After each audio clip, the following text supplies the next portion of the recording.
Before your feet touch the floor this morning, stop. Resist the pull to grab your phone. Resist the habit of scrolling back through yesterday's mistakes.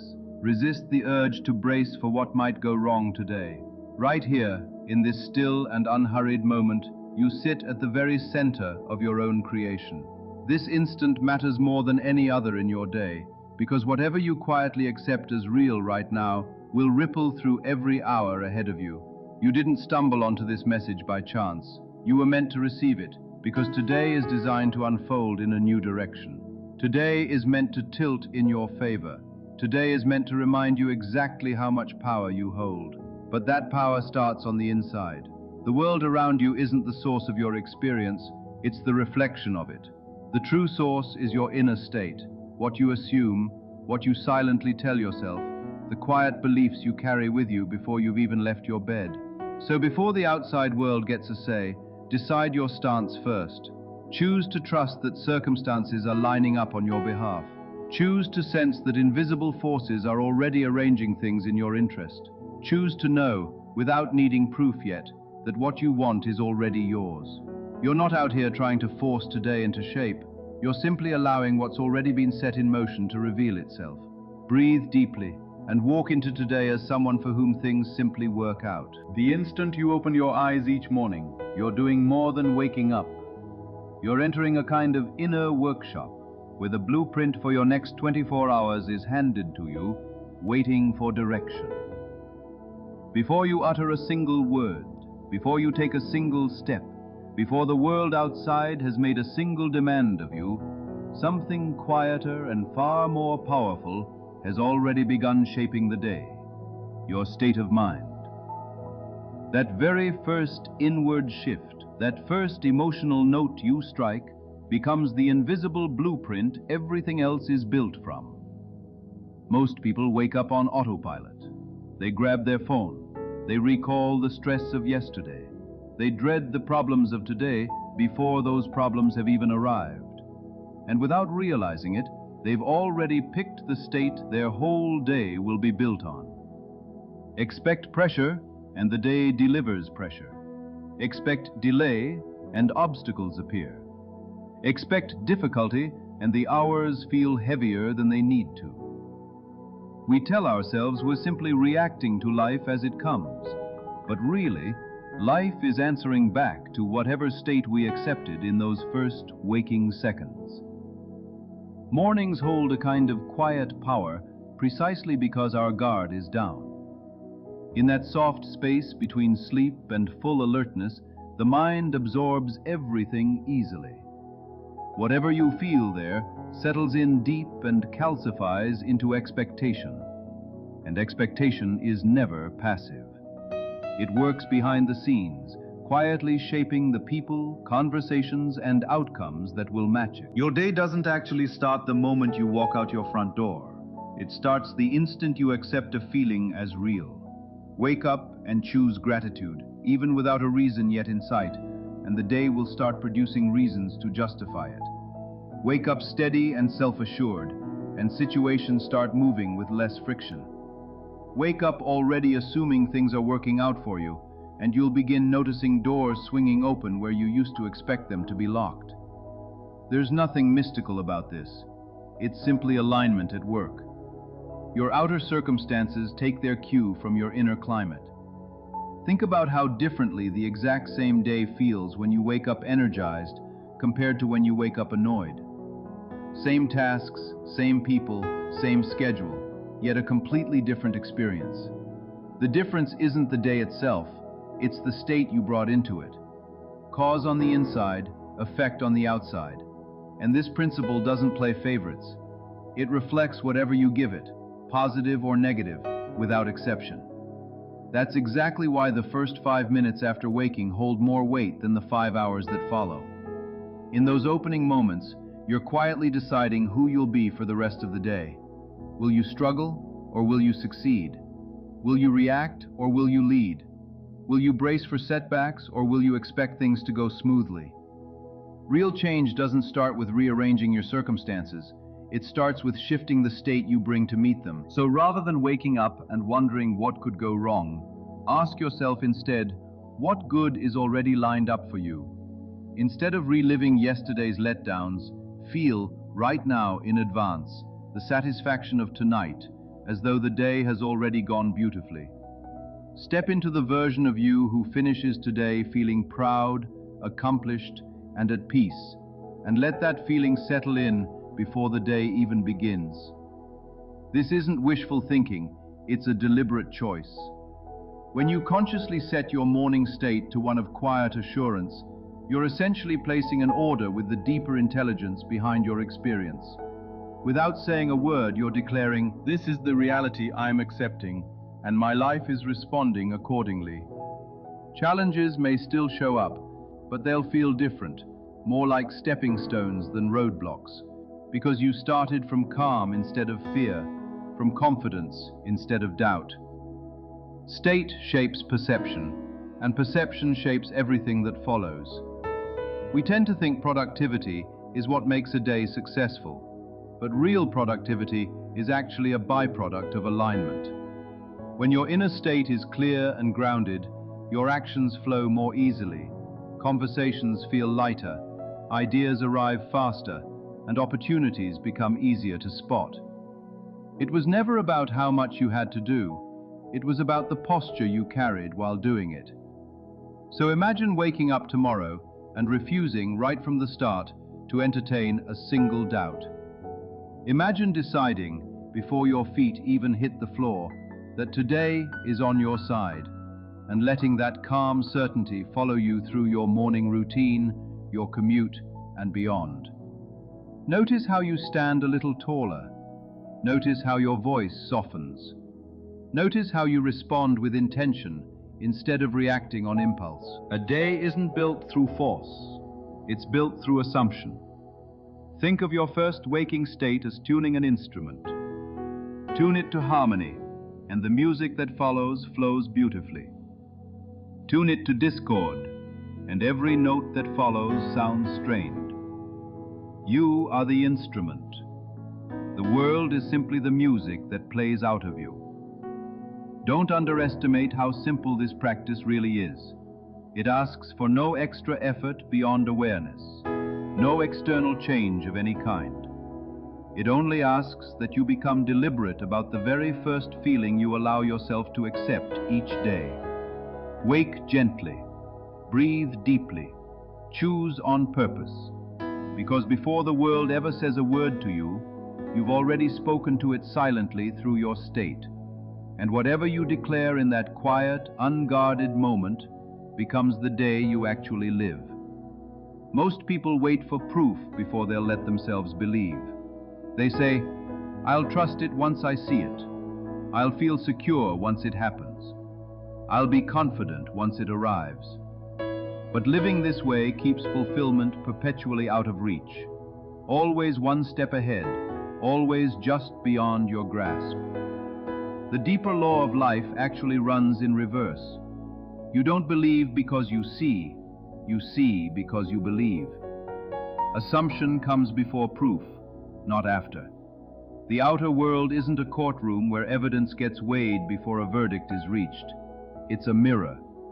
And a mirror never decides what to reflect. It simply returns whatever stands in front of it. Stand before life with doubt, and you'll find circumstances that justify your doubt.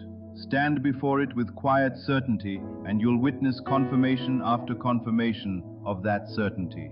The world doesn't manufacture your belief, it echoes it back to you. This is exactly why waiting for proof is a subtle form of self-sabotage. When you insist on visible confirmation before you're willing to assume success, you're unknowingly pushing that success further away. You're telling reality, "I don't accept this as true yet," and whatever you refuse to accept can never solidify into experience. The law doesn't respond to your wishes, it responds to your assumptions. And assumption isn't blind optimism, it's a deliberate inner decision, choosing to live from the state of your wish already fulfilled before your five senses have agreed to it. It's declaring, "This is already settled," even when the evidence in front of you suggests otherwise. It might feel unnatural at first, but that discomfort is exactly the act that sets change into motion. Consider how effortlessly fear operates. Someone imagines something going wrong, and anxiety follows immediately, with no actual proof that disaster is coming. Yet the body reacts, the mind braces, the emotions fall in line with the imagined outcome. If assumption alone can manufacture fear with zero evidence, it can just as easily manufacture confidence with zero evidence. The mechanism never changes, only the direction does. The moment you assume success, something inside you shifts immediately. Your posture straightens, your voice steadies, your decisions sharpen. You carry yourself differently, and because you carry yourself differently, the people around you respond differently too. Doors don't open because you force them open. They open because you move through the world as someone who already expected them to. The proof shows up because the assumption came first. Where most people go wrong is treating temporary appearances as permanent facts. A delay gets mistaken for failure. A closed door gets mistaken for rejection. A mistake gets mistaken for proof that you're incapable. But these are just interpretations, shaped by whatever assumption you were already carrying. Hold instead the assumption that everything is working in your favor, and suddenly a delay becomes preparation. A closed door becomes redirection. A mistake becomes refinement. The event itself doesn't change, only its meaning does. Assumption creates because it stabilizes your inner world first, and once your inner world stabilizes, your outer world has no choice but to reorganize around it. It won't always happen instantly, but it's inevitable. Just as a seed stays hidden beneath the soil before it ever breaks the surface, your assumption works quietly underground before it becomes visible. Impatience is what uproots the seed. Persistence is what feeds it. To assume isn't to pretend, it's to inwardly accept what you want as though it were already fact. Feel the relief now. Embody the confidence now. Speak from the finished result now. And as you stay faithful to that state, reality slowly rearranges itself to match it. Think back to a time you were simply certain something would go well. Maybe you walked into an opportunity already expecting it to work out. You didn't have the outcome in hand yet, but you felt it settled inside you first. And that inner conviction quietly shaped your behavior, your energy, and eventually your result. The proof followed the expectation, not the other way around. Now imagine doing this on purpose. Imagine waking each morning and simply assuming today is on your side. Assume conversations will go smoothly. Assume solutions will show up exactly when you need them. Assume you're being supported in ways you can't yet see. Feel the steadiness of that belief before a single external sign has confirmed it. At first, your mind will resist. It'll demand evidence, point back to old disappointments. But those disappointments were only reflections of assumptions you held back then. You're not bound by them now. You're free to choose differently. Assumption is an act of creative authority. It's stepping into the role of cause instead of staying stuck as the effect. It's deciding the inner story before the outer one plays out. Stay with that inner story long enough and proof arrives. Sometimes quietly, sometimes dramatically, but always in step with the state you maintained. So stop waiting for the world to prove itself to you. Prove to yourself instead that you can hold a chosen state no matter what appearances suggest. Accept inwardly what you wish to experience and stand in that acceptance steadily, because the law never wavers. What you assume and persist in assuming eventually stands before you as fact. Assumption always comes before proof. There's a real difference between hoping for something and actually living from it. Hoping keeps your desire out in the future, forever just ahead of you. Living from the end plants you in that future right now. Most people spend their days wanting, wishing, waiting, treating what they desire as something separate from themselves, something that might show up someday if the circumstances line up. But real creative power begins the moment you stop longing for an outcome and start embodying it instead. Living from the end means assuming the feeling of your wish already fulfilled before it ever shows up materially. It means you stop asking, "How will this happen?" and settle instead into the quiet certainty that, In consciousness, it already has. You move from becoming to simply being. Say you want success in your work. The usual approach is effort fueled by anxiety. Push harder, worry more, measure every step against the fear of falling short. Living from the end feels completely different. It feels like the calm satisfaction of someone who already knows the outcome. Decisions come from confidence instead of desperation. Actions flow from clarity instead of pressure. You're not chasing validation anymore. You're simply expressing fulfillment that's already yours. The outer world doesn't respond to your words. It responds to your state. Living from the end shifts the very state you operate from. You think differently, speak differently, interpret events differently. And because your interpretation shifts, your entire experience shifts with it. This isn't fantasy, and it isn't denial of what's currently in front of you. It's a deliberate relocation of identity. You're choosing to identify with the version of yourself who has already received what they wanted. You're rehearsing internally the emotional tone of completion. If you want harmony in a relationship, don't wait for the other person to change before you allow yourself peace. Feel the peace now. Feel the warmth now. Feel the appreciation now. Hold that inner atmosphere consistently, and the dynamic itself begins to shift. Conversations soften, tension eases, and even if the change feels gradual, it's rooted in the shift you made internally first. Most frustration comes from staying emotionally attached to the state of not yet. Constantly checking for signs, measuring progress, questioning timing. Living from the end quietly removes the anxiety of waiting altogether. There's nothing left to wait for, because in consciousness, it's already done. Notice the difference between imagining a problem and imagining it solved. The body softens, the breath deepens, the mind grows quiet.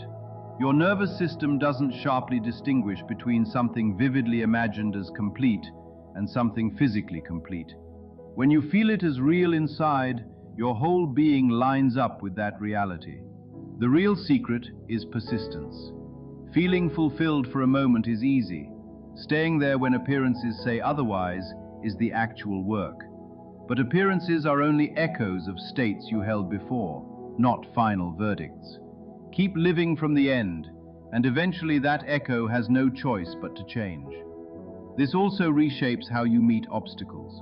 Instead of treating them as proof your desire is far away, you recognize them as part of the unseen bridge carrying you toward it.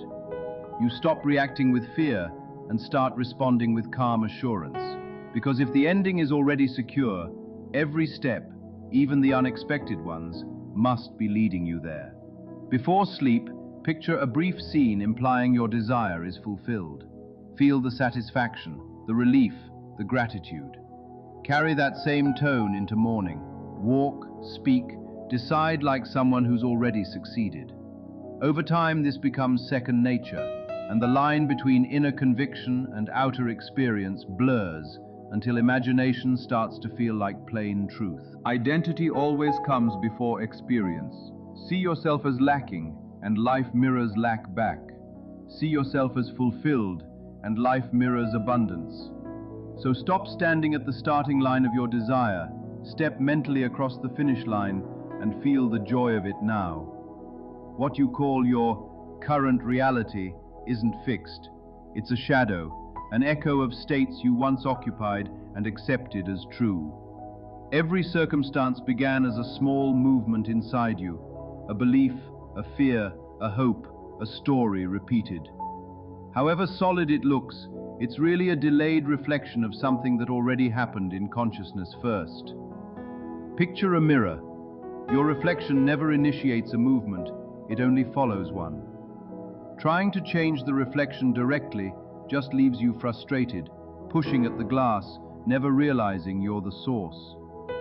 Circumstances don't create your state, they reflect it. The harder you fight the reflection, the more tightly you stay bound to the state that produced it, because reacting emotionally to a circumstance keeps feeding the state it came from. Understanding this hands you back your authority. Nothing showing up today has ultimate power over you. It's evidence of who you've been, not a sentence dictating who you must remain. And that's a chance to recognize the state you've been unconsciously occupying. If a circumstance was produced by a past state, it can be dissolved by a new one. The outer world simply moves slower than the inner one, and that lag is what trips people up. They shift their thinking for a day or two, expect instant transformation, and when the old circumstance lingers, assume the new state failed. What you're seeing now may still be the echo of yesterday's assumption. Patience here isn't passive, it's steady faith in a shift you can't yet see. When you change your inner position, confidence over fear, abundance over lack, harmony over resentment, you generate a new cause, and the visible world eventually has to adjust, since it holds no creative power of its own. It only reflects. So instead of asking, "Why is this happening to me?" ask, "What state did this come from?" Not as self-blame, but as awareness. Facing financial strain? Don't fixate on the numbers. Cultivate the feeling of stability instead. Tension in a relationship? Don't replay the arguments. Cultivate mutual respect. Hitting repeated obstacles? Assume smooth progress internally and stay with it. At first, the outer world may look unchanged, but underneath, something is already moving. The old shadow fades as the new state grows stronger, and the instant you consciously choose differently, you interrupt the cycle. There's a higher way to move through life, one that trades anxiety for assurance and struggle for quiet confidence. It starts with one bold assumption. Everything is always working in your favor, not just when things look pleasant. This single decision reshapes how you interpret events and how reality unfolds. Most people sort life into good and bad, lifted by favorable appearances, crushed by unfavorable ones. But what if even delay or disappointment is positioning you exactly where you need to be? Assume everything works in your favor and you step into trust, and trust changes perception entirely. An obstacle stops feeling like a barrier and starts feeling like redirection. A delay stops feeling like denial and starts feeling like preparation. A closed door stops feeling like rejection and starts feeling like protection. Think back on moments that felt painful at the time, but later revealed a hidden benefit. A missed opportunity that spared you a bigger problem, an ending that made room for something better. Looking back, the invisible order was there all along. You just couldn't see it yet. Living powerfully means adopting that hindsight now, in the present, instead of waiting years to understand. That belief steadies your emotional world, and when you're steady, your decisions get sharper. You act from clarity, stay patient while others panic, and keep going while others give up.